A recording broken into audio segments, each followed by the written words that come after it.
Bonjour à tous et bienvenue dans Biz Kitchen. Je vous emmène dans les coulisses des collaborations les plus réussies entre start-up et grands groupes pour découvrir les ingrédients d'une relation qui dure et qui crée de la valeur pour tous. Aujourd'hui, j'ai le plaisir d'accueillir Maëlys de Pocket Result et Christophe d'Orange Business Services. C'est parti!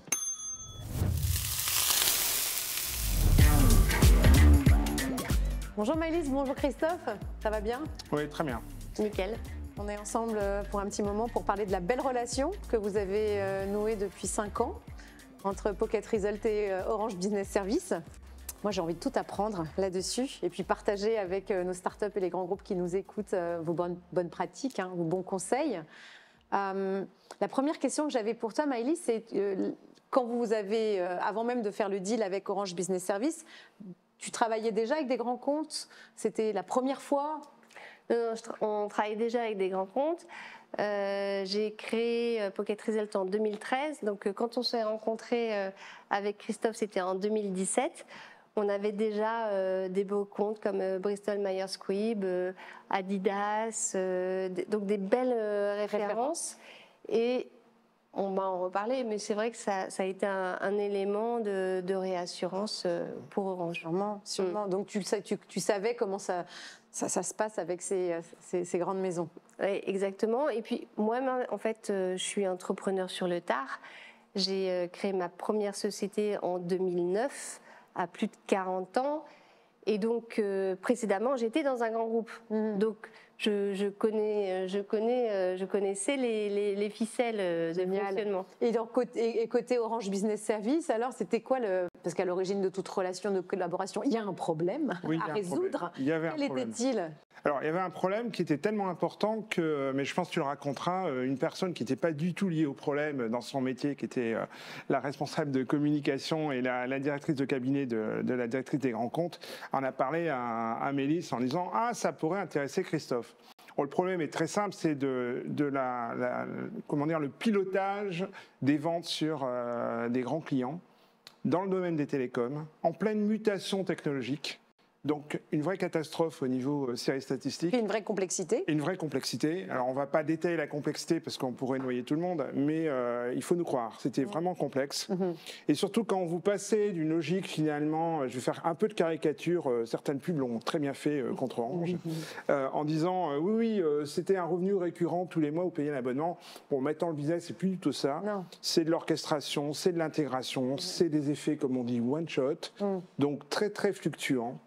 Et nos directeurs financiers commençaient à se dire, là, on ne comprend plus rien à ce que vous faites. Parce que moi, je vois un chiffre d'affaires et vous me racontez quelque chose sur les ventes. Ouais, donc, on a besoin de clarifier. On a besoin de reconnecter les deux pour raconter une histoire. Et on a peut-être un peu peur que vous nous racontiez quelques bêtises. Donc comment ça se passe? Appel d'offres? Alors, pas exactement. Réflexion. Réflexion en disant, on a un vrai sujet qui est posé, il faut qu'on le résolve. Alors, première tentative, on utilise nos outils. Comme tout le monde, on a les super CRM, pas de problème. Des tas de gens qui sont dans les CRM, plein de données. Mais on se rend compte que non, ça ne marche pas. Ça marche pas. Donc il fallait trouver quelque chose. Et l'idée qu'on a eue, on s'était dit, il fallait accélérer la prévision.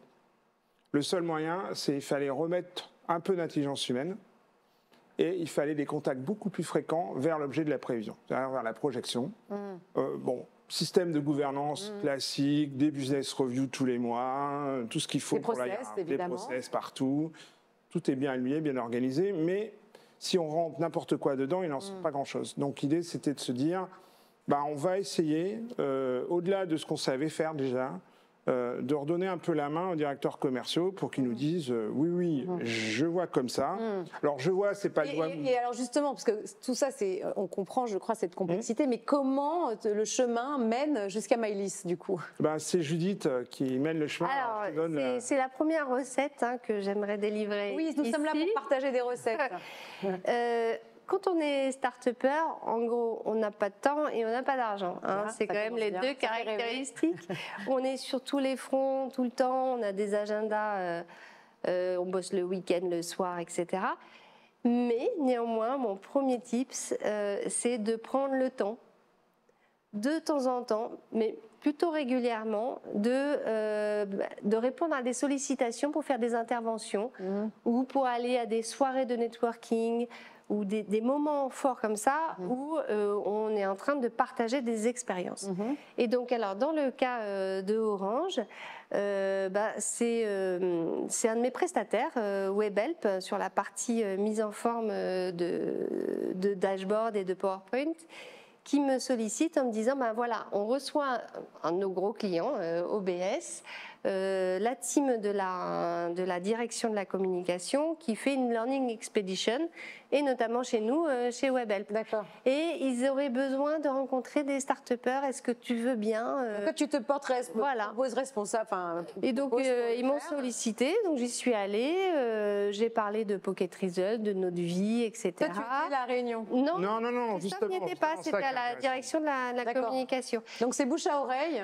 Et là, la directrice, Judith, me dit, mais ton produit, bon, alors déjà, merci, c'était hyper intéressant, mais je pense que ça peut intéresser quelqu'un qui s'appelle Christophe Bottero, qui a la mesure de performance chez OBS. Génial. Je dis, mais attends, moi, la mesure de perf, c'est mon métier. C'est mon métier. Ok.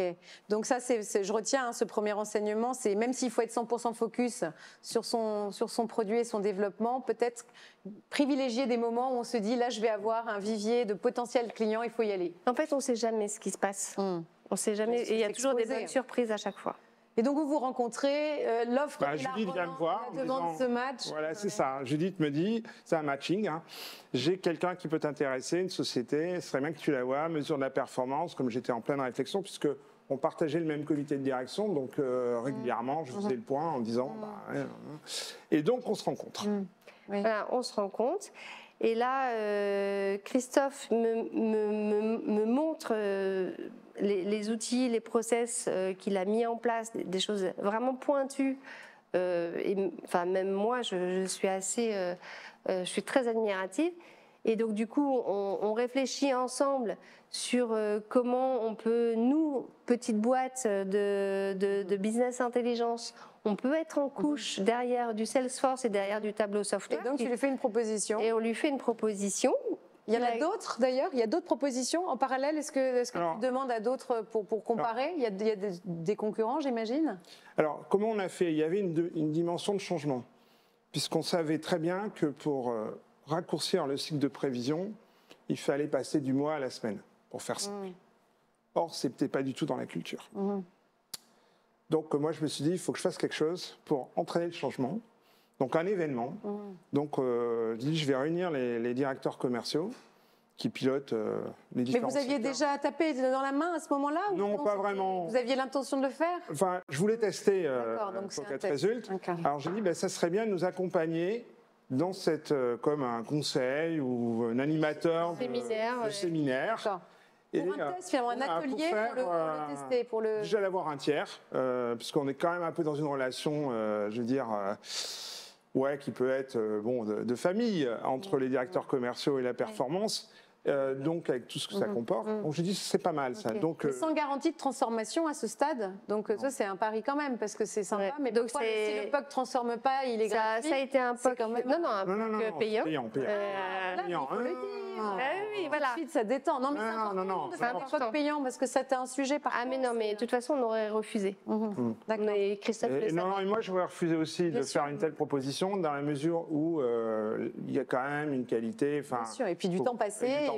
Donc il fallait qu'il y ait quelque chose. D'accord. Et je leur ai proposé de faire ce que pourrait être un outil de prévision à la main. Donc c'est la démo finalement, c'est la démonstration qui a convaincu tout le monde. Donc c'est pas tout de suite. Pas du tout. C'est ça qui était bien. Et en fait, notre produit c'était un peu plus élaboré qu'un POC. Donc l'idée c'était de faire 2 groupes donc ça durait une matinée. Donc une vingtaine de grands directeurs de BU. Donc d'un très haut niveau avec un gros niveau de management derrière chacune de ces personnes. Et donc j'ai co-animé et une de mes collaboratrices également sur un autre groupe à partir du produit qui était déjà d'un design vraiment chiadé. Et en fait, on a tout bousculé, nous, sans le savoir. On ne savait pas, en fait. Christophe nous avait jeté dans l'arène, au lion. Et c'était fait exprès. C'était fait exprès parce que c'est quand même encore un outil de plus. Bien sûr. Alors qu'est-ce qui a déjà l'adhésion? Comment tu as fait, Maëlys, pour finalement, si on...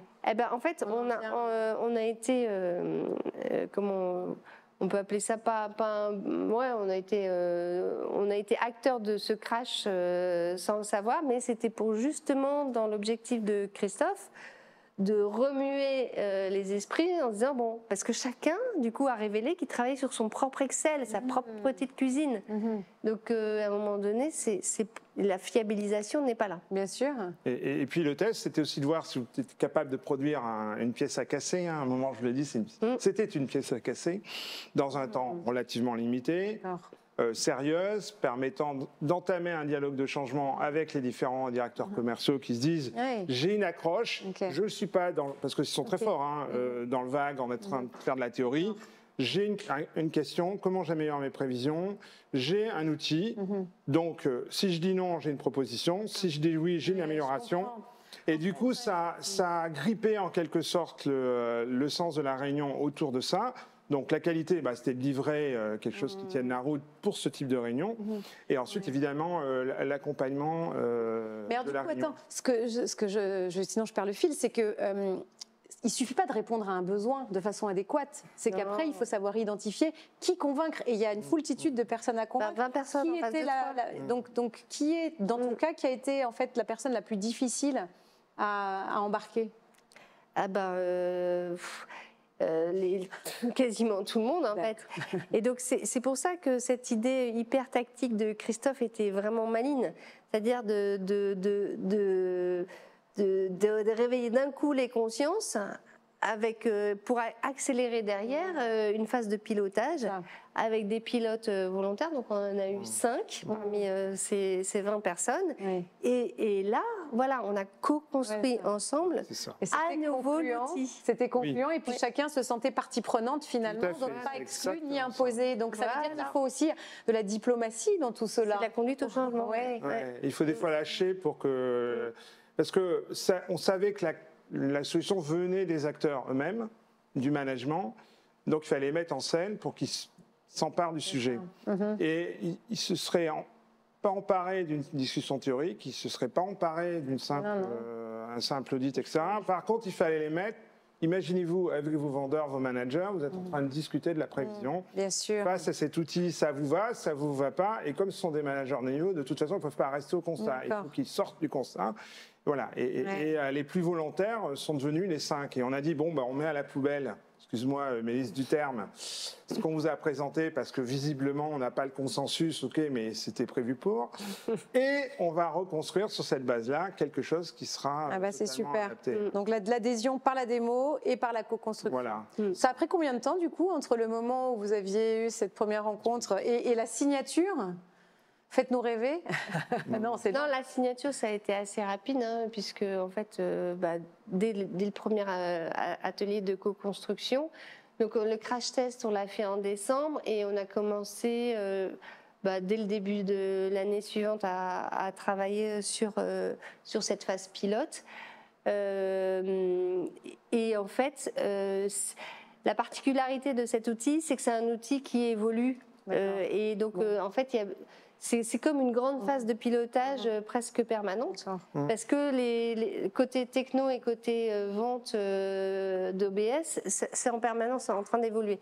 Donc en fait, on a cette phase... Mais vous avez signé à ce moment-là, vous êtes déjà client, partenaire, pour une durée plus longue, d'un an, plusieurs? Alors, j'ai pas contractualisé, ce que j'ai pas encore réussi à faire, mais je pense qu'on va pouvoir le faire à partir de maintenant. C'est qu'effectivement, c'est de contractualiser sur 3 ans. D'accord. Mais là, au démarrage, ça a été du coup par coup, et maintenant, c'est tous les ans. D'accord. Super, dis donc, quelle ténacité, persévérance, et puis la foi dans le projet. Oui, parce qu'intellectuellement, c'était extrêmement intéressant. C'est quand même assez pointu. Et puis ça répond à un vrai besoin. J'ai envie de passer à la partie suivante de nos recettes, c'est comprendre pour l'un et l'autre en cours en fait de relation, dans les années qui ont suivi, un vrai obstacle de part et d'autre, et puis peut-être comment vous mesurez le succès, parce que c'est un succès, tu vois. Donc parler à la fois des indicateurs et puis des difficultés. Comment est-ce que c'est Alors, sur la partie résultat, je pense que tu peux parler de la montée en puissance sur la partie fiabilisation. Oui, c'est clair. Oui, c'est clair. Il y a eu pendant cette période une montée claire en puissance et en qualité de la fiabilisation. Donc le sujet, c'était moins la prévision n'est pas fiable, plus quels sont les autres éléments qui, dans l'équation, permettent d'arriver jusqu'au chiffre d'affaires, donc des choses sont plus complexes. Donc le débat, c'est déporté en quelque sorte au bon endroit. C'est un contrat ne suffit pas, il y a d'autres choses qui se passent, surtout à un niveau des contrats très rempliants. Voilà, donc c'est ça que maintenant les travaux en ce moment, les équipes sont là-dessus. Mais la base, qui est la prévision, est totalement consolidée. Il y a une montée en maturité très forte. On le voit dans tout le système de gouvernance. Bien sûr. Et on est passé effectivement à un pilotage hebdomadaire. Bien sûr. Alors, entre-temps, on en parlera peut-être plus tard, j'ai changé de job. Oui. Mais c'était toujours mais c'est resté complètement avec un collaborateur chez toi dédié, Frédéric, aux évolutions, avec le chef de projet chez nous, chez Pocket Result. Donc il y a parmi les recettes, c'est que sur des projets tech, où il y a une intégration, donc une partie service en plus de la partie SaaS, abonnement d'un logiciel comme le nôtre, il faut absolument qu'il y ait un binôme qui se parle à quelle de manière hebdomadaire ou bimensuelle. Ça, c'est hyper important. Bien sûr. Chez d'autres clients, ça se passe souvent avec des consultants externes ou internes. Donc on pourra les citer si tu souhaites. Mais voilà, donc deuxième recette côté start-up, faire en sorte que son client grand compte a vraiment quelqu'un de dédié qui soit internalisé à l'équipe ou quelqu'un d'externe, et parce que ça peut vite capoter en fait. Bien sûr. Parce que le donneur d'ordre, Christophe, ne peut pas être sur les petites modifs, les évols de détails. Les KPI, vous les définissez conjointement, vous les remettez à jour régulièrement oui, sur la forme. Oui, sur la manière de l'outil a été créé, ça a été fondé effectivement sur le choix des KPI, c'est le groupe de travail qui l'a fait. Bon, évidemment, il y a des KPI obligatoires, ceux qui sont regardés par le management sont mais il peut y avoir des éléments d'éclairage. Bien sûr. Et ça, c'est évolutif en fonction des KPI. Donc, d'ailleurs, ce type de solution pour un grand compte est intéressante parce que c'est très agile et très malléable et c'est démontable. Donc on le met en couche sur les gros outils qui de toute façon par nature, par construction, par tout ce que vous voulez sont très stables, même s'ils évoluent, mais il faut réunir beaucoup de gens pour avoir des consensus d'évolution.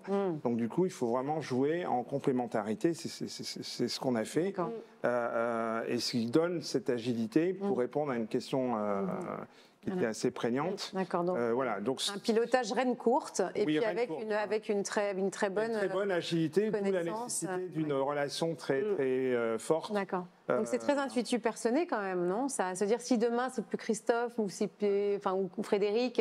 Demain c'est déjà le cas aujourd'hui. C'est déjà plus Christophe.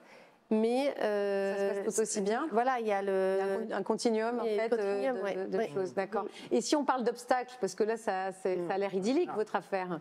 Qu'est-ce qu'il y a eu? Non, mais un nœud en fait, ou le nœud ou les nœuds qui ont été dépassés. Tu veux que j'en parle là? Oui, vas-y. Bon, clairement, ça a été avec la DSI. On peut comprendre les enjeux d'une DSI dans un groupe aussi important qu'Orange. Donc évidemment, il y a le premier qui vient, le Shadow IT, parce que tout le monde ayant l'habitude de développer son petit truc dans son coin, et le DSI ayant comme première mission de rationaliser, il y a une contradiction apparente qui est évidente. Le deuxième élément, il peut y avoir des projets qui répondent à la même thématique en même moment. Donc l'idée, ça serait plutôt de rejoindre le grand projet pour l'alimenter, pour tout un tas de raisons. Puis évidemment, il y a les impératifs budgétaires, parce que ce besoin sort d'un besoin métier qui n'est pas forcément dans les roadmaps, etc., etc. Donc là, si on refaisait, enfin moi, quand je vais refaire, puisqu'on espère refaire, on va jouer différemment le jeu avec la DSI. Pour les embarquer. Pour les embarquer mieux au démarrage, que là, ça causait un frein à un moment. Ça ne soit pas vu comme une Voilà, menace. Comme la somme des risques l'emporte sur l'intérêt. Et notamment, bien leur expliquer. Bon, là, on a géré la situation habilement, là aussi. Bon, ils se sont rendus compte qu'ils ne pourraient pas répondre dans un temps imparti. Oui. Ils n'avaient pas les compétences de réponse. Ça a mis un certain temps, parce qu'il faut demander à beaucoup de personnes. Oui, bien sûr. On leur a dit, après, c'est peut-être une compétence que vous pouvez récupérer à terme pour l'avoir dans votre boîte à outils DSI interne. L'autre élément aussi qu'il faut bien maintenant et aujourd'hui encore plus, c'est tout ce qui est sécurité des données. Que vous régleriez différemment, que vous traiteriez autrement? Non, parce que là, on avait le moyen de traitement, mais il faut embarquer tout de suite dans la sécurité, l'entité en charge des éléments de sécurité, cyberdéfense, RSE, etc., RGPD. Il faut l'embarquer très vite. Pourquoi? Pour qu'elle comprenne bien les enjeux. Bien sûr. Et qu'elle soit plus facile après et qu'elle donne tout de suite ses inputs. Elle ne sera pas là, elle ne sera pas métier, donc elle ne va pas dire on a besoin de ça, plutôt ça. Par contre, elle peut être un bon allié de guide. C'est ça les deux points. D'accord. Faire de la DSI son allié. Son allié et la partie cyber et compliance de manière générale, assez rapidement, mais vraiment travailler dans un bon état d'esprit. Et en fait, quand on est une start-up, c'est un peu ça le blocage qu'on pourrait avoir avec ce type d'entité, c'est que ces entités-là ne comprennent pas forcément le besoin métier et la problématique et le point de douleur métier. Qui leur explique? Moi. Christophe, il faut y aller, il faut leur expliquer. Alors c'est quand même non, mais c'est un enjeu fort pour la start-up, c'est d'avoir un sponsor métier à l'intérieur de l'organisation. Bien sûr, ça c'est quelqu'un qui comprenne l'organisation. Alors évidemment, il y a l'organigramme facial, mais un peu les interactions, les enjeux, et qui soit capable un petit peu d'innover ou de dépasser, de prendre un peu de risque, parce que c'est pas simple. Les processus sont là pour contrôler le risque, voire l'éteindre. Donc des fois c'est un peu difficile d'être en petit déséquilibre, un petit peu sur l'itinéraire en hors-piste en quelque sorte. On reste quand même dans la station de sport d'hiver. C'est bon ça. On était dans la cuisine, mais là on part sur les pistes de ski. Oui, non, mais tout à fait. Mais un bon vin chaud à la fin. Mais les choses sont importantes. C'est important de bien pour la start-up d'avoir ce sponsor métier, parce que la raison d'être ou la raison qui fera que ça réussit quand même, c'est on a répondu à une question métier. C'est intéressant parce que je vois que même dans une organisation relativement processée, très processée et par nécessité, on peut quand même avoir un rôle de bougeur parce que, toujours en respectant évidemment les valeurs de l'entreprise et l'intérêt du client, des clients finaux, mais c'est de prendre plus de risques que ce que l'environnement ne permet finalement. Donc ça tient quand même beaucoup à l'engagement de ton interlocuteur dans le groupe. Énormément. Ça, c'est chouette. Alors ceci, ça évolue dans le groupe aussi. On a Orange Innovation, on va en reparler. Mais ça évolue. Les grands groupes ont besoin, en gros, de cet apport des startups. Bien sûr. Parce que c'est une vraie question. Comment gérer l'innovation dans des process industrialisés, etc.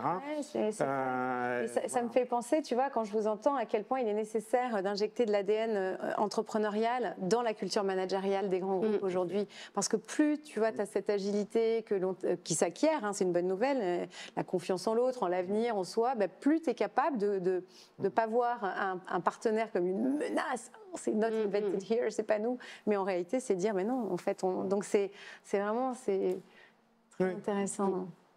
Donc vous avez dépassé les obstacles, notamment grâce à ces bonnes pratiques, et ensemble. Et ensemble, je le souligne. Et donc 5 ans après, on est ici. Voilà.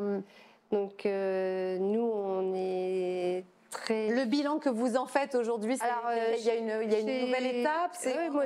Pour moi, c'est vraiment un élément de fierté de mon équipe, de mes collaborateurs, d'avoir su créer ce produit à partir de briques existantes, bien entendu. Mais quelque part, on vient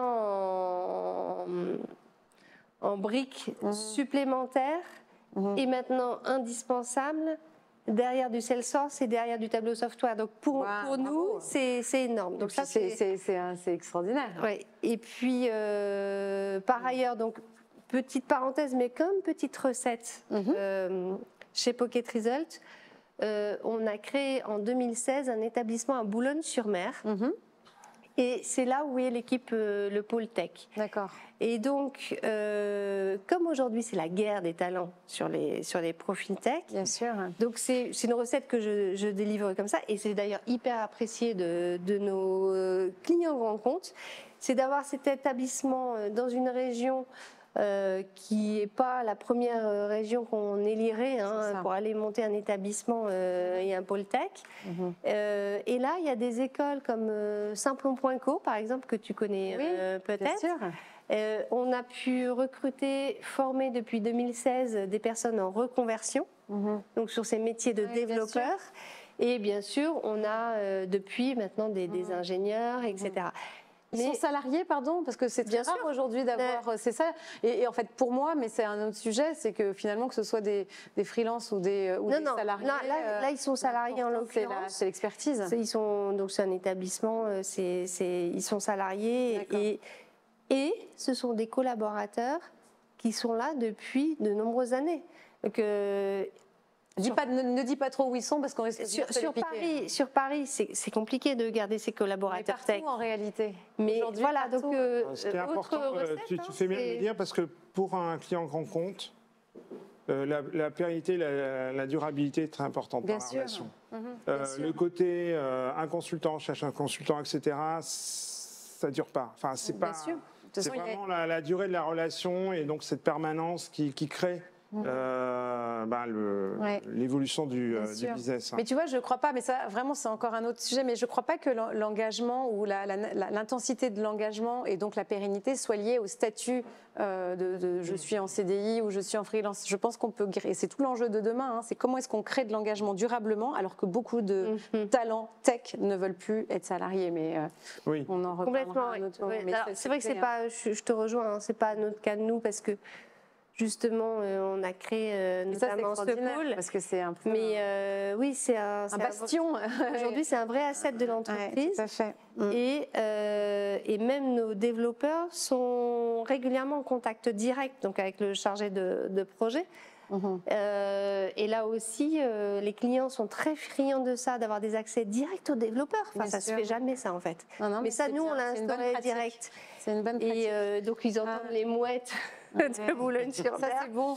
Mais je voulais finir avec l'un et l'autre sur dire aujourd'hui, l'expérience que vous avez eue ensemble et qui continue et qui va continuer, si vous deviez dire quels sont finalement, qu'est-ce que tu en as tiré pour d'autres clients ou bien même pour la vie de Pocket Result et la même chose pour toi, Christophe?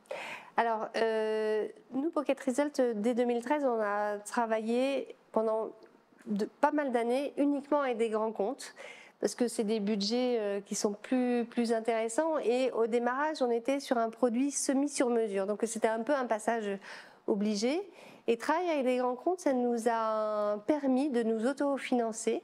On n'a fait qu'une petite augmentation de capital auprès de Business Angel. Donc, pour l'instant on n'a pas eu besoin de faire de grosses augmentations de capital.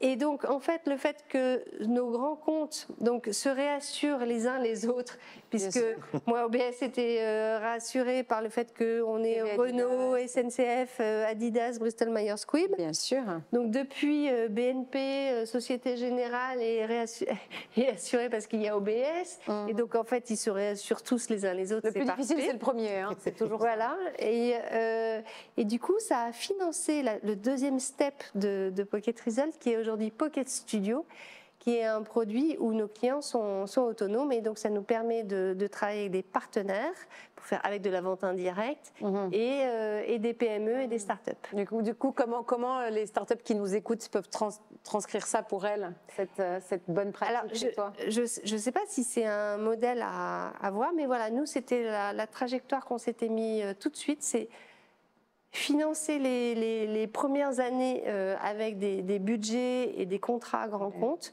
pour aller vers le volume. Bien sûr. J'aime bien cette approche d'aller chercher des clients plutôt que du capital, parce que c'est très sain finalement. Donc ça, c'est donc demain pour une autre collaboration, maintenant sur la collaboration, sur les process, sur les erreurs à éviter. Vous voyez, ça roule, c'est l'autoroute. Oui, c'est... Oui. Donc la difficulté, c'est le premier, et c'est tout ce que tu as appris maintenant, ici, on passe à une autre phase, et c'est mon associé et maintenant président de Pocket Result qui assure cette nouvelle phase de Pocket Result, donc aller chercher du volume B2B. D'accord, super. Alors justement, un bon enseignement du côté c'est la complémentarité, Orange. la nécessité sur les grandes entreprises de savoir injecter l'innovation. Sans forcément remettre en cause tout le système, de rentrer dans les grands soirs, etc., qui de toute façon sont traumatisants. Donc d'injecter de manière... C'est un peu la stratégie du coucou. Donc il faut implémenter le bon œuf et puis après laisser et accompagner le développement. Être agile dans les deux sens, le développement ou retrait. Si à un moment ça ne correspond plus, etc., il ne faut pas hésiter à rester là-dedans. Et donc... Avec Rémi, comme moi j'ai changé de mission, là je m'occupe des ventes internationales avec un focus très particulier sur l'Afrique qui intéresse énormément le groupe Orange. Donc on a des problématiques qu'on vient de rencontrer.